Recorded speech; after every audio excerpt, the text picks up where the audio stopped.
Everything around you, Taurus, is changing, but you are the centre of that change. You are the catalyst. You are the one in the middle of it. And you're the one maybe who wants it to happen the least. I don't know why that is, but that card is sticking out. So let's just have a look. Let's let the cards speak for themselves. Oh my God, that is so nice. I wasn't expecting that. You get the 10 of Cups. Gorgeous. Mars in Pisces. Celebration. Happy ever after. Although, you know, happy until it isn't. I don't know if I believe in happy ever after, but happy for now will do. Okay? Reaching a goal. So what stands in the way of this? How are you changing? How is everything around you changing? And what needs to happen next? I'm going to take 2 more of these cards. This is your February 2026 tarot reading for Taurus, Sun, Moon, Rising, Venus, cross watchers, or, you know, you were looking for a gardening tip and you happened upon this channel. Everything happens for a reason. Oh my God, that's so nice. Okay, now this is a pretty gnarly deck, okay? This is the El Goliath Tarot. It's a shadow deck because I was feeling very much like a metamorphosis feeling, like everything's changing, like you're morphing from one thing into another. So I thought, what do we want? We want a hardcore deck, okay? I said deck. But you get the nice cards out of it. The Sun. That is gorgeous. You can see it's gorgeous. The vibe of it is gorgeous. Even for a shadow card, it's gorgeous.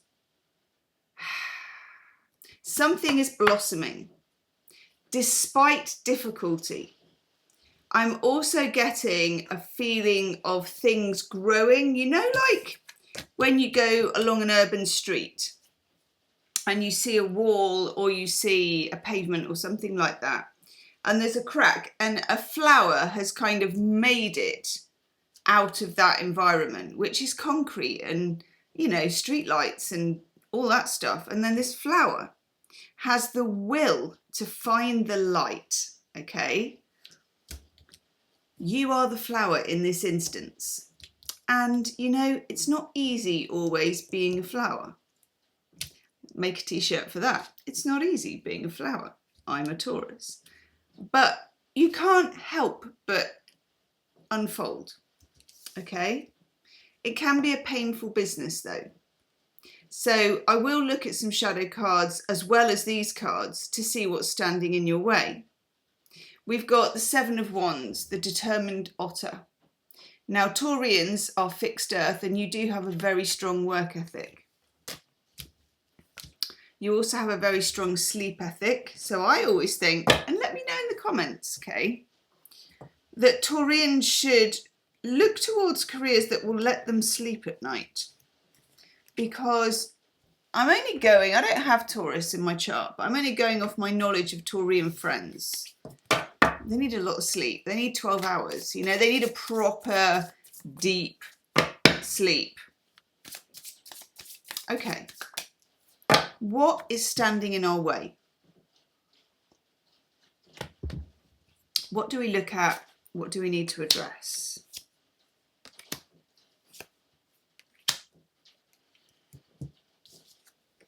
Page of Cups. Page of Cups is, it's like the lowest rank. You've got the page, you've got the knight, you've got the king and the queen.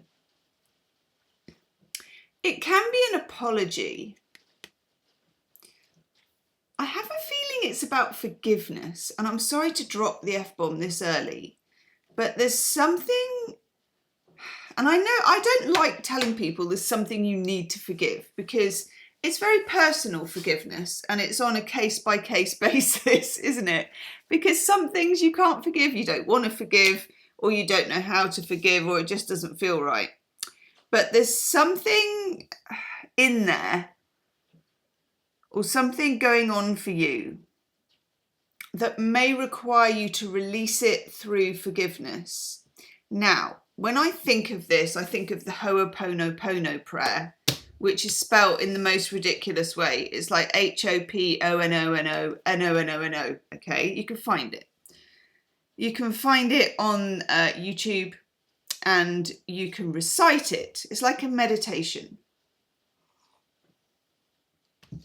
It works quite well if you do it while walking or something like that. But the important thing about the Ho'oponopono prayer is that it's a wraparound of forgiveness. You forgive yourself and you forgive others. And I have noticed this month, these February readings, I mean, I've done one other earth sign, I've done Virgo, and there was a lot. That was a really big emotional reading. But it's come up for everybody. It's about releasing shame, a lot of it. And I feel like there may have been a period of time, it could be a long time ago, because the page is young, the page is junior. So think young, think junior, think apprentice, you know. That you were made to feel like you shouldn't evolve this way. And this can happen from strict teachers at school. It can happen from an upbringing where, and this happens quite a lot with Taurians, where you're born. Taurians are quite special in terms of insight and psychic ability, and I'm kind of getting, I'm going to take a card from it as well. I'm getting Star Child, right? So let's have a look at the Starborn Oracle. I'm just getting something about insight that you had when you were younger that separated you from others. This also came up, did it for Gemini, I think, as well. So some of you might be on the cusp. And you may have been made to feel shame for the insights that you had, particularly if you voiced them or you wanted to follow them. You've got 3, okay. Poof, it's a lot. Let's put that one there.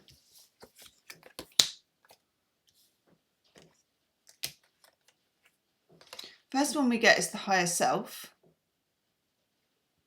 And this is, when you get the 10 of Cups, it's like ascension, okay? Your higher self whispers, trust the guidance as the purest form of wisdom and truth. This whispered to you when you were younger. And I think you thought that that was normal and that everybody got that whisper. And you found out they didn't. And what's more, to shut you up, they do something, a blanket of shame is what I'm getting. Then we get Soul Star Chakra. Your higher chakra awakens, opening channels of wisdom and light and divine remembrance from the beyond. It's the same star that's come calling, okay? So this could be anything from feeling you have a calling towards something that you felt before, that you may have been ridiculed for, feeling that you have something esoteric to express. You know, you could think that you're going to start your own YouTube channel, or you're going to teach, or you're going to do whatever Taurus does with this information.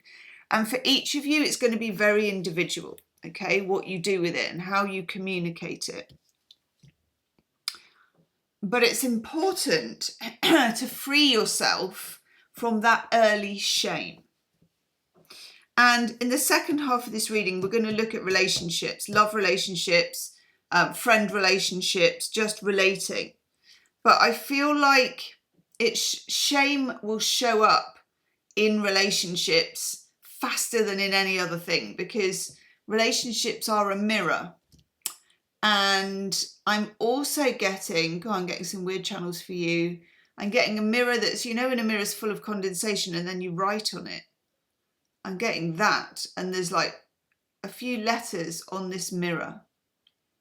So Taurus, you may have a, I'm going to call it, strange way of knowing things. Protect it, okay? And if you can, let me know in the comments, what is your way of knowing things? Because Taurians have such an excellent access to this and don't talk about it very much. And it doesn't get talked about in astrology. But I've always experienced it with Taurians, and it's quite hidden. You don't shout about it until now.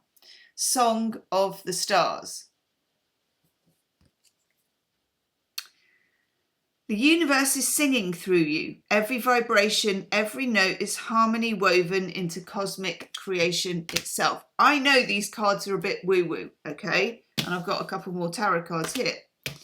But this calls for woo-woo, I'm afraid, because there's something other people need to hear and you have access to saying it. Of course, singing could be a real big thing here. So let me know in the comments if you are a singer, okay? We then have this beautiful Nine of Pentacles, which is talking about independence and about building your own life and about shaking off those shackles of how things were meant to be when you were growing up. And, you know, the picture that you got of I should fit this shape. And the truth is, you are your own shape, and your own is a one-off. It's genuine. You made it yourself. There is no one size fits all for Taurus. And you're not a square peg in a round hole because you're not a square peg. You know, you're just you. And that's a very, very powerful concept that you had a lot when you were little in a very powerful, concentrated way.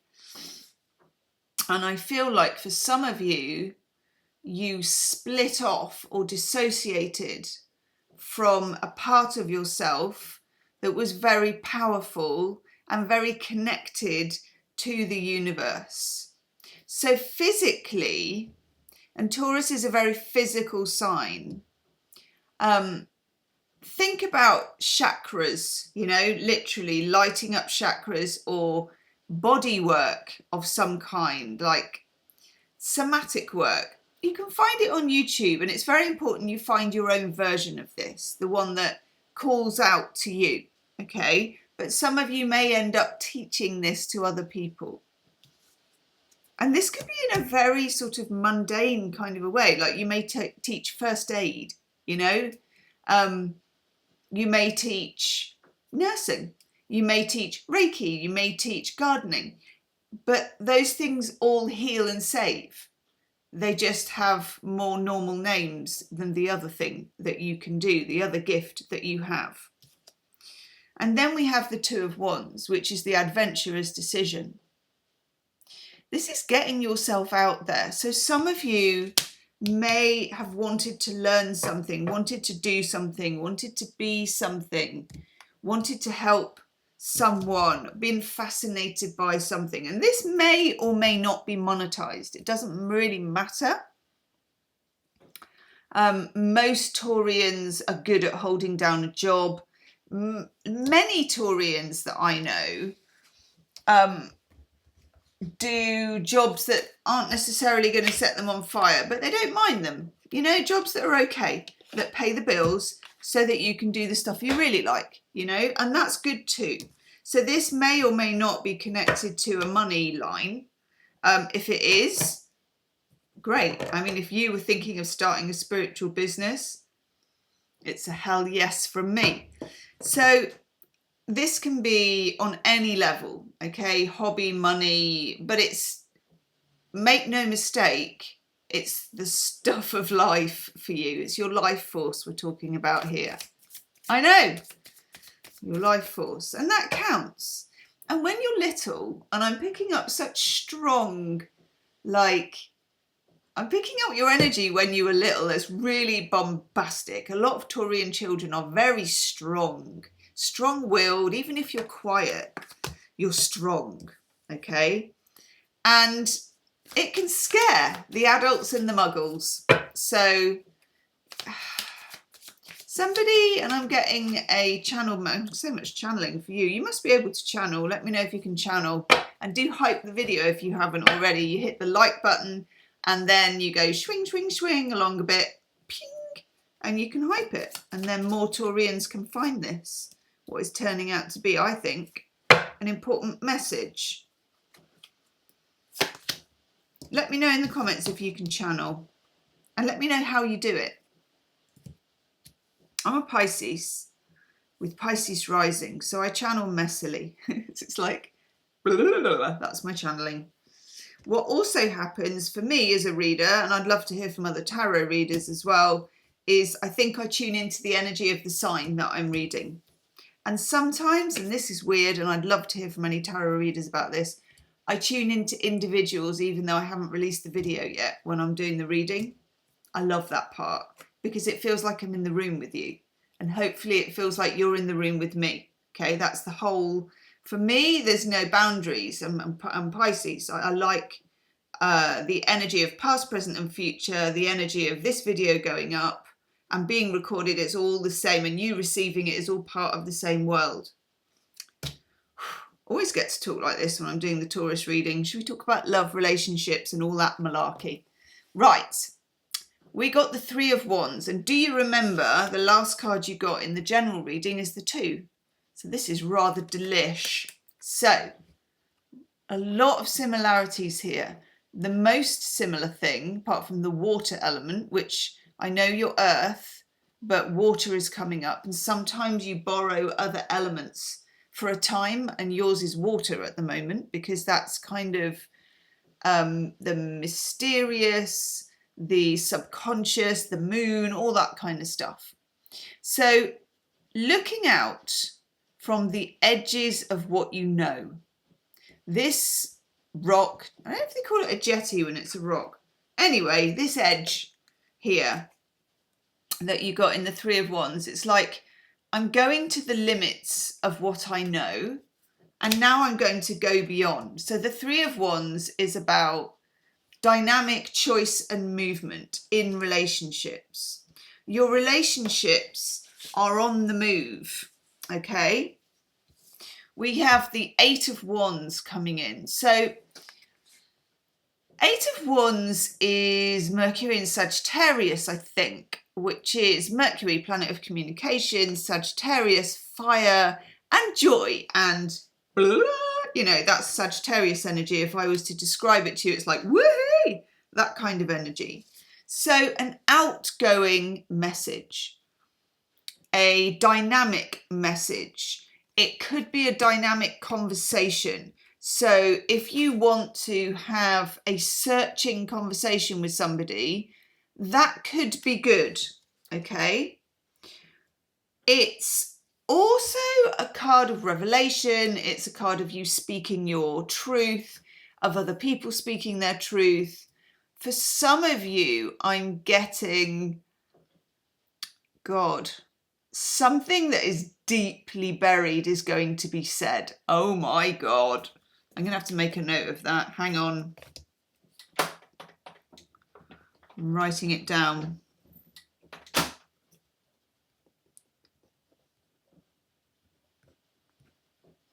Okay.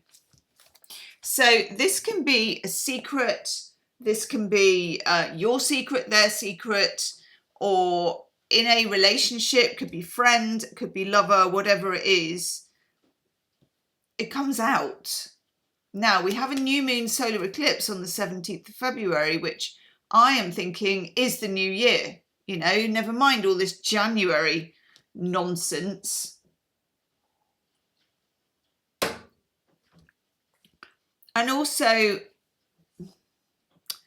that's weird. Do you know what I'm getting? Is it's not then. It's the full moon one. When's that? Hang on. I haven't got my glasses on either.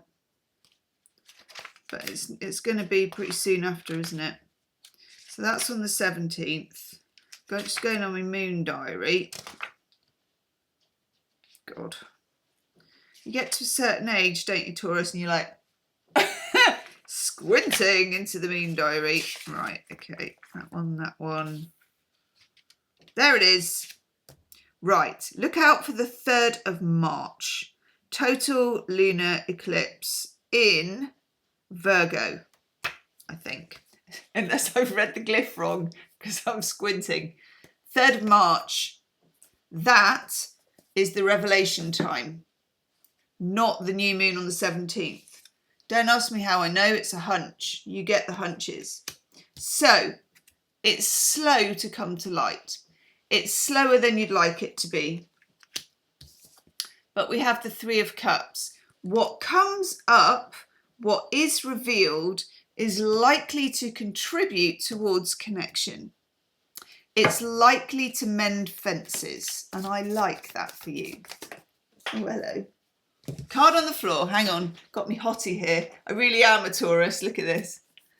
It's furry on one side and then less furry on this side, and then it has a zip so you can stick your hand or your foot in it. Hello? Right. Where is it? There it is. Oh my God. Things you see under the table. Oh, way up. King of Swords. Right. King of Swords can be somebody, it's not you for a start. It can be somebody who plays their cards very close to their chest. It can be someone who finds it very difficult to talk about their emotions. It can be someone who's clever and has a good way with words, unless they're trying to express emotions, in which case they don't have any words. So this can be someone who has been silent or difficult or mysterious.